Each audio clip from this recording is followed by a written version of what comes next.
train will continue. This time the conductor is Jordan Peterson. Amazing. The #1 reason why women always ruin most relationships. Why women always ruin most relationships. 60% of the time, it works every time. Women initiate about 75% of divorces is the screenshot of this. Starting off strong. Okay, Jordan Peterson, let's hear it. Women initiate about 75% of divorces. Oh, it just was, yeah, never mind. I was not surprised at all. They do. And there are multiple reasons for that. What one reason is that men are unsatisfying partners in regards to their ability to successfully engage in a marriage. That's what I would say. Men tend to be poor partners, and women are allowed to divorce people. Women are higher in trait neuroticism. They're more sensitive to negative emotion. So they feel more units of negative emotion subjectively per unit of stress. That's a way of thinking about it. And so they get unhappy faster. Wow. Now, women just fucking unhappy. They get unhappy faster about the same exact information. That's right. Why is that? Well, because I'm sexist, he should say. Jury's out on that, but some possible reasons. It seems to kick in at puberty because it's not true for boys and girls. They're smaller, their upper bodies aren't as strong. That makes them pissed off. They're not likely to win physical contests, especially with men, especially with tough men, despite the Marvel movies. And so those woke-ass Marvel movies, assuming women can punch. So the world is more dangerous for them in some sense physically, but I think more importantly... In some sense, the world is more dangerous for women? In some sense? Men perpetrate crimes against women at a rate higher than any other group victimizes any other group. So, you know. Is the fact that are going to bear primary responsibility for dependent infants. And if you have an infant depending on you, you should react to the world as if it's more dangerous than you might if it was just you navigating through it. So now the downside of that assuming for the people mothers? who have to live with women and for women themselves is that they're more likely to get upset. They're more likely to make a big deal out of something, statistically speaking. There's plenty of men who are more neurotic than plenty of women. Well, you know, there used to be, before the divorce laws were really liberalized. Just a totally different speech. So it's one of these videos. Oh, great. You could sue for irreconcilable differences. And sometimes people do find themselves in that situation. It's like one person wants children and the other person doesn't. It's like, that's a tough one. It's a tough one to negotiate. So I'm certainly not saying that just because you lock yourself into like two cats in a barrel, that will... Love this B-roll of people fake arguing and being sad. Make you solve your problems, because problems are hard to solve and sometimes you can't solve them. I was just pointing out what the cost of leaving the back door open is, and it's a big cost. What's the cost of leaving the back door open, chat? And you know, one of the things I see too is that people's identities fragment increasingly across time. You know, one of the things that you have as you age is something like the continuity of your life. You know, you have someone that you're with, you've tied your story together with theirs, you have children, maybe they have children. It's like there's this continual payoff, so to speak, in quality that you obtain. This is so Sarah and I were My dick is actually so moist it's dripping. This much. Thank you so much. Sarah and I were sitting in the Outback Steakhouse, the fanciest place in the world, according to my mom. And the songs that they were playing, sometimes they were country songs, but every single country song was just like brainwashing people. Every single song was, find you a girl to settle down with. Put a fence around your yard and shoot guns out of it. You know? Literally. Like, one of the songs said, put a fence around it. Like, insane stuff. This is the same thing. Like, the only way that he sees value in life is the frame of it is to have a wife to have preferably 2 or more children, and that's the way that you have happiness, and there's no other fucking way to do it. It's just insane. From staying within that frame, and you have to stay in that frame. You can jump out of that, and I suppose to some degree that provides freedom, but it isn't obvious to me that it does that for people. See, right? there's some his prescriptions are the better way. Additional problems with divorce that people don't really grasp when they're young, like the idea that you can be divorced once you have children. That's kind of a stupid idea, because you can't. You can find a limited substitute for your initial freedom. But if you have kids and you try to get divorced, the probability that that's going to demolish your life is very, very high. Sure, yeah, but that's because of... Well, I mean, Jordan Peterson isn't ready for this, but that's because we don't fucking have a healthy relationship with relationships. Let's get a healthy relationships with relationships, boys. That's the book. Should I write a self-help book? God damn. Shit would be easy. First of all, it's incredibly expensive. So one or both of you is going to come out of that poor, and your market value has declined. Let's say you're the woman who takes the kids. Your market value has declined radically. You're going to be poorer. The man, he's just as screwed because he is now an indentured servant, and there's no escape from it. Pretty astute fucking observation for a capitalist. Yep, I agree. I agree with Jordan Peterson, a thing he said. He does not agree with how to solve that problem. So it's not so bad if you can negotiate a peaceful separation, and some people can. Wait, but does he mean that only in the cases of divorce, though? He doesn't mean that like as a whole. He means that in the case of a... Yeah. Let me go back. Comes out of that poor and takes the kids. Your market, the man, he's screwed because he's an indentured servant because he has to pay child support or something, like alimony. No, dude, back up. He was an indentured servant long before that shit. She's an indentured servant. So it's not so bad if you can negotiate a peaceful separation, and some people can, but lots of times if you have a terrible relationship, it's not like... Never mind. I disagree with him. I was just on my bullshit.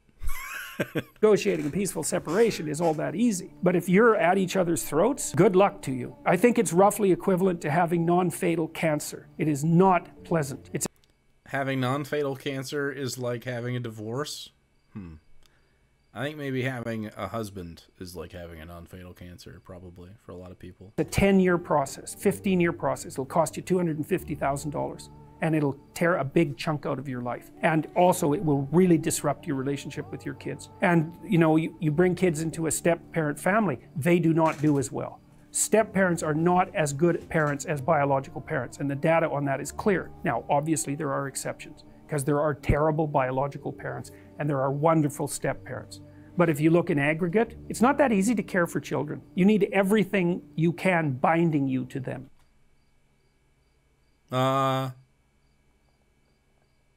Lots of opinions on this. So it's true that it's hard to raise kids, and it helps if you have reasons to give a shit about them, because they are very difficult, and if you don't care about them, it'd be pretty hard to take on the burden. That's true. I will say that no one abuses their kids more than biological parents, so it's pretty hard to say that they're more likely to be good or bad. I would love to see what the data bears out in households, and if it matters at all, in a scenario where their survival is commodified, how they are raised. I bet you would see relatively the same thing out of single parent, double parent. It just is, it is about the amount of time you can spend and the quality of the parenting, like the type of person that is doing the parenting, or people, right? That's really what it's about. I mean, it's just hard in the way that this world works. Do this. We as a society have progressed past the point of survival needs, right? We have excess. We have achieved excess as a society, and the excess has not been achieved because we are bleeding people dry and forcing them to work. Okay?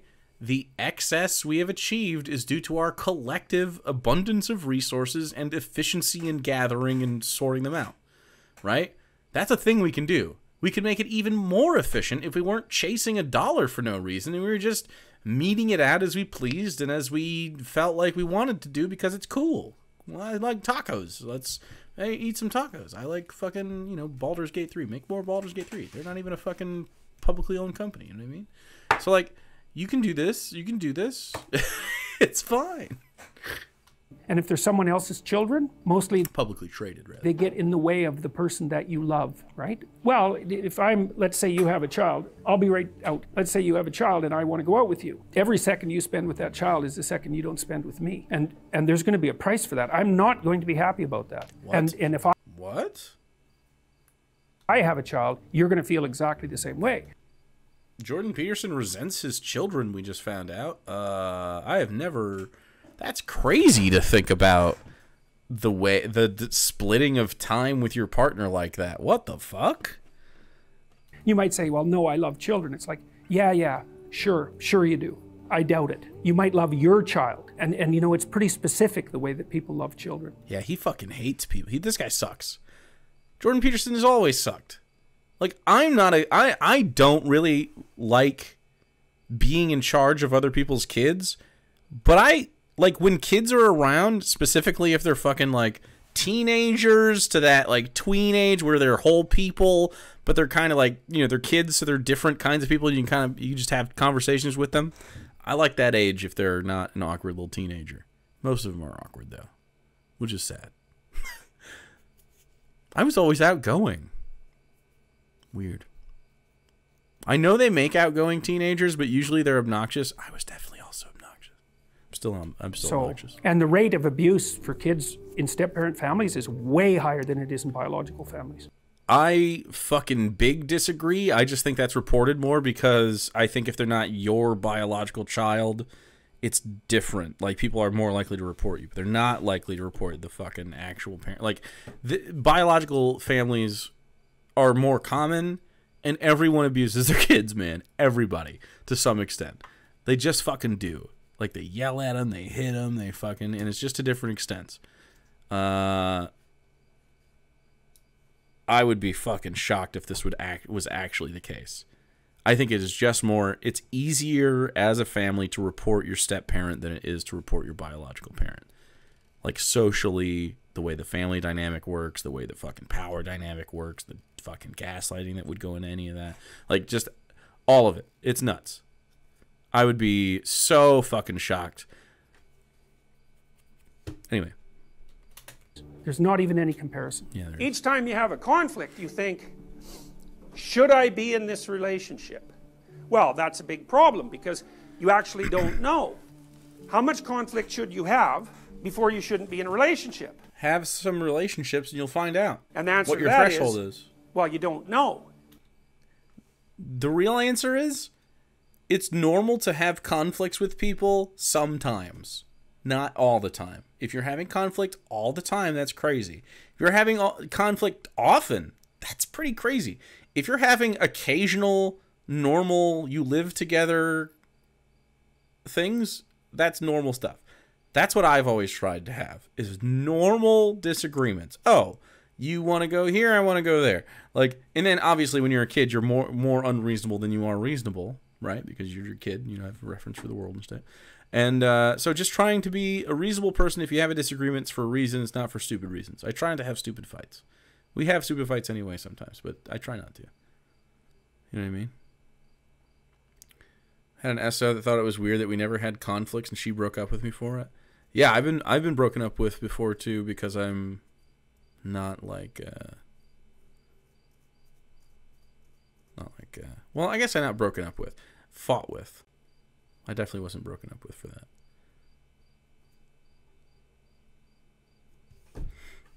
You have conflicts with me? I'll fucking fight you. Now, there's actually some empirical work on the topic, so I can give you a provisional answer, which is quite interesting. So there was a research psychologist a while back who I thought did a brilliant study, and they had couples record positive events just qualitatively. How many positive interactions did you have with your partner during the day versus how many negative interactions? I don't think they quantified the degree to which they were positive and negative. They're just going to assume that across... Okay, so I straight up think a lot of people are scared to be positive and affirmational, is that the word? To affirm your partner. I feel like a lot of people are uncomfortable with being a positive affirming force in a room. Yeah, but affirming is one who affirms, I guess. I don't know. I feel like affirming isn't quite what I'm going for. But yeah. That feels more like clinical. Like they are doing affirming. But yeah. Anyway. That's what I mean. I feel like some people are not comfortable with that. I feel like a lot of people are I don't know. It's easier to hide your emotions behind sort of like the playful fighting sort of thing. Don't you, the king and queen, don't you just hate the old ball and chain? Multiple instances that would wash out. And what they found was, it's quite cool, they found that if you had fewer than 5 positive interactions to every negative interaction, the relationship was going to collapse. So now you can start counting and see if that's appropriate to you. But the other thing they found, which I thought was really lovely, was that if you had more than 11 positive interactions to 1 negative interaction, the relationship was also doomed. And so you think, so you understand that, right? Everyone knows. No, what the fuck? Knows that, because if someone's wandering around treating you like a god or a goddess, the first thing you're going to do is be just contemptuous of them and then completely bored. What? Don't teach people this. This isn't true. I feel like I remember this from a speech I've watched him do. This is so dumb. People like it when you're nice to them, and just I wish me and Sarah never had arguments. She could just have been right the whole time. I've never been wrong. Don't look it up. You want the person to harass you a bit, just so that you learn something, that's part of it. So it's also evidence that there's actually someone there that you're interacting with. Like it's impossible that you're going to have more, that you're never going to have a negative interaction. I think what that reports is not that people are actually, I think they're fucking full of shit is what I'm saying. I don't think that's, when you're self-reporting positive interactions, how do you even quantify that? And then if you are quantifying higher than 11 to 1 ratio of like negative interactions, like Sarah and I might have a disagreement a couple times a week. You know what I mean? Like, and it might be, you know, we might disagree on nothing. Like, how many interactions is that in a day that we like higher than 11 to 1 that we don't fucking hate each other? But you know, because like, what's if the someone boredom just does there? everything you want all the time, well, I mean, that might sound like an ideal fantasy, but you know perfectly well that if that ever happened, that's just, you're just going to get completely tired of that instantly. What? Plus, there's no life in the relationship, right? Which is a big issue. You have to argue to have life in the relationship. In a relationship where there's no conflict, nothing is being decided because thought is conflict. Even if you do it by yourself. You can have a conversation and have a disagreement without it escalating to what I would consider a conflict. Like, do you mean conflict like, hey, do you want to go to Wendy's? No, I want Burger King. Conflict!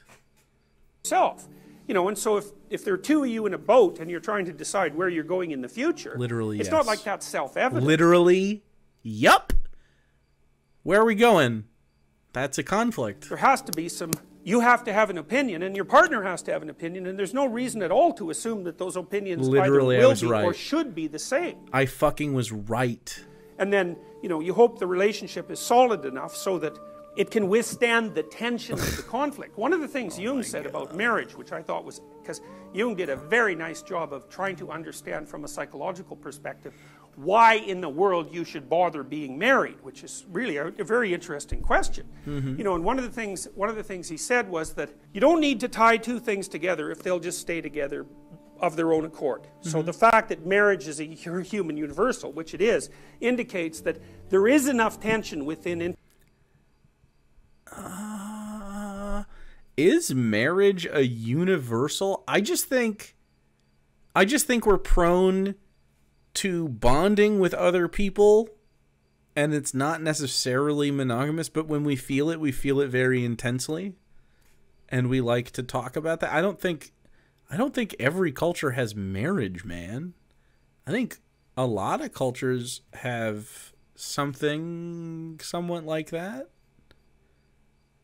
Intimate relationships, centrifugal tension to blow them apart.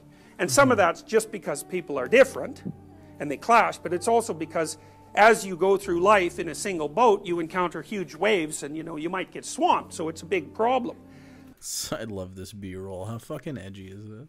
His point was that the marriage vow was necessary because if your response to potential conflict was, I can leave, you can't have the conflict. If on the other hand, you're with someone and you think, there's no bloody way I can get rid of you no matter what I do, short of murder. I'm stuck with you for the next 30 years. The fuck? Then we better work this out. And so that makes he thought of that as a container within which a transformation could take place. It was an alchemical motif. Shit. And that without that pressure, people weren't going to be sufficiently motivated to really hash out problems.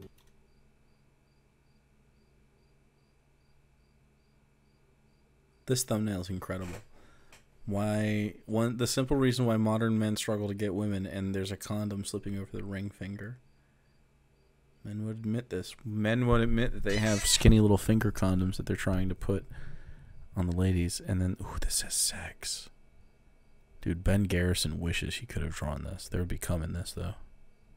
Anyway, so I don't think that's why women ruin relationships. I actually think men ruin relationships and women ask for divorces from the men who ruin those.